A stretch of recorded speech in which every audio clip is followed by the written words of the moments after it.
സുവിശേഷ ഭാഷ്യം അൽമായ വീക്ഷണത്തിൽ ഈസ്റ്റർ 2026 വചനഭാഗം മത്തായി അറിയിച്ച സുവിശേഷം 29 അധ്യായം 1 മുതൽ 6 വരെയുള്ള വാക്യങ്ങൾ. സ്നേഹത്താൽ ഉയർത്തെഴുന്നേറ്റതെല്ലാം. രചന അഭിലാഷ് ഫ്രേസർ. മരിച്ച വസന്തത്തിൻ്റെ ശ്മശാനത്തിലേക്ക് പൂക്കുടയുമായി പോയവർ ആരുണ്ട്? കുറുനരികൾ ഓരിയിടുകയും കഴുകന്മാർ വട്ടമിട്ട് പറക്കുകയും ചെയ്യുന്ന ചുടലക്കാട്ടിലേക്ക് ഒരുവൾ അംഗഭംഗം വന്ന് ചുടലഭസ്മം ചൂടി മൃത്യുവിനെ കാത്തുകിടക്കുമ്പോൾ കരുണയായി ഉദയം ചെയ്യുന്നതാണ് ശുദ്ധപ്രേമം. സ്വപ്നതുല്യമായ വാസവതത്വം.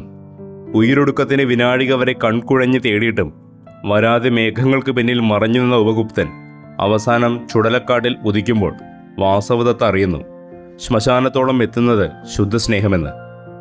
ഉടലാണങ്ങളുടെ ആസക്തികളെല്ലാം മുങ്ങിമറിയുന്ന മൃത്യുസന്ധ്യയിൽ പനിച്ചു തപിച്ച് നെറ്റിമേൽ വീഴുന്ന മൃദുനിശ്വാസത്തിൻ്റെ പേരാണ് സ്നേഹമെന്ന്.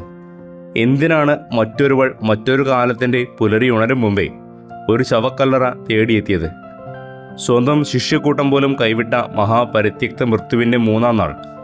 അത്ര പുലർച്ചെ അവൾ എവിടെ എത്തണമെങ്കിൽ അവൾ അത്ര പുലർച്ചെ ഉണർന്നിട്ടുണ്ടാകണം, അല്ലെങ്കിൽ ഓർത്തോർത്ത് കിടന്ന് ഉറങ്ങാതിരുന്നിട്ടുണ്ടാകണം. പ്രണയകാലത്തെന്നോണം എത്തിച്ചേരാൻ സർവ്വാത്മന കൊതിക്കുന്ന ഒരിടമുണ്ടാകുമ്പോഴാണല്ലോ നമ്മൾ അധികാലത്തെഴുന്നേറ്റ് യാത്ര പോകുന്നത്. മറിയം സ്നേഹാധിക്യമാണ് അവളെ ആ പുലർക്കാലത്തിൽ അവിടെ എത്തിച്ചത്. മരിച്ച വസന്തത്തിൻ്റെ കല്ലറയിലേക്ക് സ്നേഹത്തിൻ്റെ പൂക്കുടയുമായി വന്നവൾ. മരണത്തെ പിന്തുടർന്ന് ജീവനിലേക്ക് ഉയർത്തുന്ന തീവ്ര സ്നേഹമാണ് ഈസ്റ്ററിൻ്റെ ഹൃദയ സന്ദേശം. ഓർത്തു നോക്കൂ, എല്ലാവരും ഓടിപ്പോയില്ലേ? ക്രിസ്തുവിൽ നിന്ന് സൗഖ്യം നേടിയവർ, അവൻ സ്വതന്ത്രരാക്കിയവർ, അവൻ്റെ വചസ്സുകളിൽ പുളകമണിഞ്ഞ് ഉണ്ണാൻ മറന്നവർ, അവനുവേണ്ടി വസ്ത്രങ്ങൾ വിരിച്ചവർ, അവനുവേണ്ടി പാർപ്പിടങ്ങൾ വിട്ടുകൊടുത്തവർ, ധനസഹായം നൽകിയവർ, അവൻ്റെ അത്ഭുതങ്ങൾ കണ്ടു നിന്നവർ, അവൻ്റെ മരണത്തിൽ ഒപ്പമുണ്ടാകുമെന്ന് വമ്പു പറഞ്ഞവർ, എല്ലാവരും പോയില്ലേ? അപ്പോഴാണ് ഒരുവൾ. അവൻ മരിച്ചിട്ടും അവൾ മായുന്നില്ല. അവൻ ഉയർക്കുമെന്ന് കരുതിയിട്ടോ ഈ വരവ്? ഒരിക്കലുമല്ല. അവനെ നിങ്ങൾ എടുത്തുകൊണ്ടുപോയോ എന്ന് തോട്ടക്കാരനോട് പോലും അവൾ ചോദിക്കുന്നുണ്ട്. സ്നേഹത്തിന് മരണമില്ല എന്ന ഒരു ഉറപ്പിനപ്പുറം മറ്റൊന്നുമില്ലാതെ കല്ലറയുടെ ശൂന്യതയെ സ്നേഹിച്ചവളാണ് ഈസ്റ്ററിനെ സൃഷ്ടിച്ചത്. മരണത്തിൽ മാത്രമല്ല, മരണത്തിനപ്പുറവും നിനക്കൊപ്പം തന്നെ എന്ന് ജീവരക്തം കൊണ്ട് എഴുതി വച്ചവൾ. അവളാണ് ഇവിടെ ഈസ്റ്ററിനെ സൃഷ്ടിക്കുന്നത്. വിശ്വാസത്തേക്കാൾ സ്നേഹം ശക്തമാവുന്നത് ഇവിടെയാണ്. ഈ സ്നേഹാധിക്യത്തിൻ്റെ മൂർച്ചയേറ്റാവണം പിന്നീട് പൗലോസ് കുറിച്ചത്. വിശ്വാസം, പ്രത്യാശ, സ്നേഹം എന്നിവ നിലനിൽക്കുന്നു. അവയിൽ സ്നേഹം തന്നെ പരമോത്കൃഷ്ടം. വിശ്വാസത്തിനു മേലെ സ്നേഹമാണ് ഈസ്റ്ററിനെ സൃഷ്ടിച്ചത്. മരണത്തേക്കാൾ ശക്തമായ സ്നേഹം.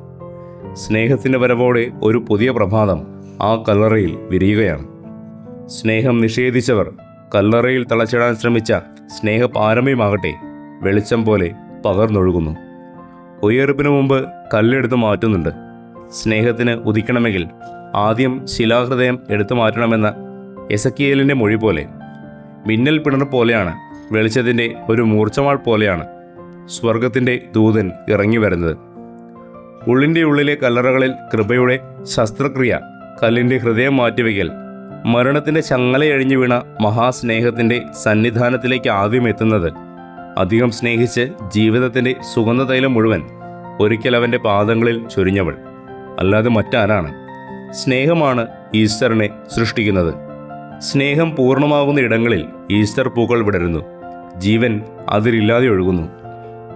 ക്രൂശിക്കപ്പെട്ട യേശുവിനെയാണോ നിങ്ങൾ അന്വേഷിക്കുന്നത്? ദൂതൻ്റെ ഈ ചോദ്യം സകല മനുഷ്യരോടുമുള്ള ചോദ്യമാണ്. ഈ ചോദ്യത്തിനുള്ള ഉത്തരം മനുഷ്യവംശത്തെ രണ്ടായി പകുത്തേക്കാം. ക്രൂശിക്കപ്പെട്ട യേശുവിനെ അന്വേഷിക്കുന്നവർ സ്നേഹത്തിൻ്റെ ഒപ്പമാണ്.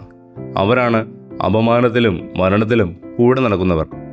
അവരാണ് ക്രിസ്തുവിൻ്റെ ദൗത്യത്തിനൊപ്പം സഞ്ചരിക്കുന്നവർ. അവർ മാത്രമായിരിക്കും ഉയർപ്പിന് അവകാശികൾ. ക്രൂശിതനായ യേശുവിനെ അന്വേഷിക്കാത്തവർ പുൽത്തൊട്ടി ഉപേക്ഷിച്ച് കൊട്ടാരങ്ങളിൽ മിശിഹാ പിറവി തേടുന്നവരെ പോലെയാണ്. ക്രിസ്തു വാഗ്ദാനം ചെയ്യുന്ന ഇടുങ്ങിയ വഴി ഉപേക്ഷിച്ച് കിരീടങ്ങൾ മാത്രം തേടുന്നവർ. ഉയർപ്പ് നിത്യജീവനും കുരിശുവൃക്ഷത്തിൽ പൂക്കുന്ന ഫലസമൃദ്ധിയാണ്. കുരിശിൻ്റെ സ്നേഹം തേടാത്തവർക്ക് ആ ഫലങ്ങളുമില്ല. ക്രൂശിക്കപ്പെട്ട യേശുവിനെ തേടുന്നവർക്ക് ദൂതൻ സ്നേഹത്തിൻ്റെ പുതിയൊരു നിർവചനവും ഉറപ്പും നൽകുകയാണ്. അവർ ഉയർത്തെഴുന്നേറ്റ ക്രിസ്തുവിനെ കാണും, അവരെ കാണുകയുള്ളൂ. ശൂന്യമാകലിൻ്റെ ആഴമാണ് ഒഴിഞ്ഞ കല്ലറ. ആ ശൂന്യത തേടിയെത്തണമെങ്കിൽ ഉള്ളിൽ ഒരു കടലാഴം വേണം.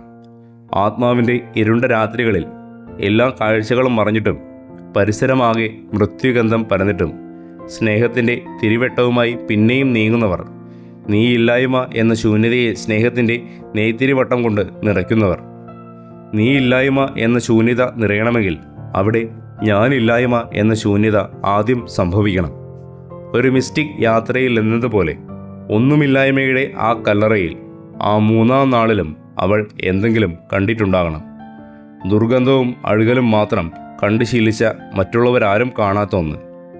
അഴുകലിൻ്റെ അറപ്പുളവാക്കുന്ന അടയാളങ്ങളോടെ വന്ന കുഷ്ഠരോഗിയെ ആശ്ലേഷിക്കാൻ അസീസിയിലെ ഫ്രാൻസിസിനെ ഉത്തേജിപ്പിച്ച ആ ഉൾപ്രേരണ, അതുതന്നെ സ്നേഹം അതിജീവിക്കുന്നു എന്ന വാക്കിൻ്റെ ആഴം മനസ്സിലാക്കാൻ ചില ജീവിതസന്ധികളിലൂടെ കടന്നുപോയിട്ടുള്ളവർക്ക് അത്ര പ്രയാസമുണ്ടാകില്ല.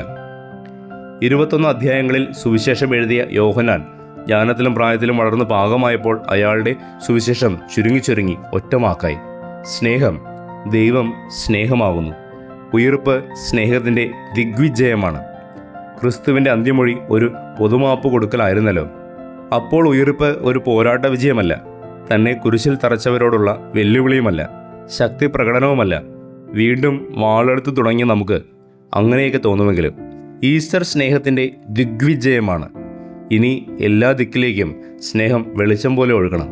എല്ലാ ദിക്കിലേക്കും ഒഴുകുന്ന വെളിച്ചത്തിന് അതിരുകളുമില്ല, അയിത്തങ്ങളുമില്ല. ഇതൊരു പുലർവേളയാണ്. ആഴ്ചയുടെ 1-ാം ദിവസത്തെ ആദ്യത്തെ സൂര്യരശ്മി ഭൂമിയെ ചുംബിക്കുന്ന മുഹൂർത്തം. സ്നേഹം കുതിക്കുന്ന പാദങ്ങളോടെ ഒരുവൾ തേടി വരികയാണ്. അവളാണ് മനുഷ്യവംശത്തിൻ്റെ പുനർസൃഷ്ടിയുടെ 1-ാം സാക്ഷി. ഉൽപ്പത്തി പുസ്തകത്തിൻ്റെ ആരംഭത്തിൽ 1-ാം ദിവസത്തിലെ സൃഷ്ടിയെക്കുറിച്ച് നാം ഇങ്ങനെ വായിക്കുന്നു: ഭൂമി രൂപരഹിതവും ശൂന്യവുമായിരുന്നു, ആഴത്തിനു മേൽ അന്ധകാരം വ്യാപിച്ചിരുന്നു. ദൈവത്തിൻ്റെ ആത്മാവ് വെള്ളത്തിന് മീതെ ചലിച്ചുകൊണ്ടിരുന്നു. ദൈവം അരുളി ചെയ്തു, വെളിച്ചമുണ്ടാകട്ടെ. രൂപരഹിതവും ശൂന്യവുമായ 3 ഇരുണ്ട ദിനങ്ങൾക്ക് ശേഷം ആ കല്ലറയിൽ ആഴ്ചയുടെ 1-ാം ദിവസം പുതിയ സൃഷ്ടി ആരംഭിക്കുകയാണ്. വെളിച്ചമുണ്ടാകട്ടെ. ആദ്യ രശ്മി പോലെ, മിന്നൽ പിണർ പോലൊരു ദൂതൻ. പിന്നെ വെളിച്ചത്തിൻ്റെ പ്രവാഹം പോലെ, അതിരുകളില്ലാത്ത സ്നേഹം പോലെ പുതിയൊരു ജീവൻ, ജീവൻ്റെ ഉത്സവം. സ്നേഹത്താൽ സകലതും ഉയർത്തെഴുന്നേൽക്കുകയാണ് അനശ്വരതയുടെ ലാവണ്യത്തിലേക്ക്. ഉദ്ധാന തിരുനാളിൻ്റെ ആശംസകൾ.